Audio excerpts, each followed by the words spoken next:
తొవ్వ పొంటి పోతా అంటాం.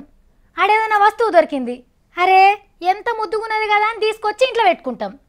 అటెంక అది మామూలు వస్తువు కాదు, దాని వెనక పొంటి పెద్ద చరిత్ర ఉన్నదని తెలిస్తే ఏం చేస్తాం? అప్పటిదాకా మూలకు పెట్టిన వాళ్ళము దాని బూజు దులిపి షోకేస్ అద్దాలలో పెట్టుకుంటాం. గామెకు కూడా గట్లనే వస్తువు దొరికింది. అటెంక మరి దాన్ని ఏం చేసిందో చూడండి. దీన్ని చూస్తుంటే ఏమనిపిస్తున్నది?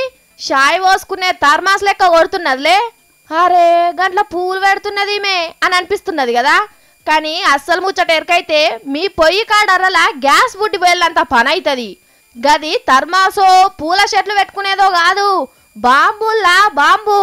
ఓషి వీళ్ళింట్లో పీనిగెల్లా ఈవకేమన్నా మెంటలా నడింట్లో బాంబు పెట్టుకొని మురుస్తున్నది అని 4 జోపు ఇడిచిపెడుతున్నారు కదా.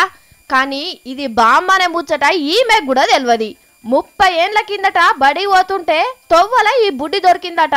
ముద్దుగున్నదని ఇంటికి తెచ్చి పువ్వులు పెట్టిందట. అందులో వాళ్ళు చూపించిన బాంబులు దీని లెక్కనే ఉండే వరకు అదురుజొచ్చి పోలీసోళ్ళకు మతలబ్ పంపింది.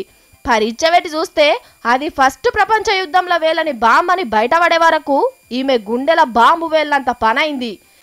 ఎమ్మటే అండ్లకెళ్ళి మందుని తీసేసి ఒట్టి బుడ్డినిచ్చిపోయినరట పోలీసోళ్ళు పువ్వుల చెట్లు పెట్టుకోమని. కానీ 30 ఏండ్ల సంధి బాంబుని ఇంట్లోనే పెట్టుకున్నా అది పేలలేదంటే వీళ్ళ ఇంట్లోళ్లకు భూమి మీద ఇంకా నూకలు బాకున్నట్టున్నాయి అని అనుకుంటున్నారు ఇంగ్లాండ్ దేశంలో ఈ ముచ్చటెరకైనోళ్ళు.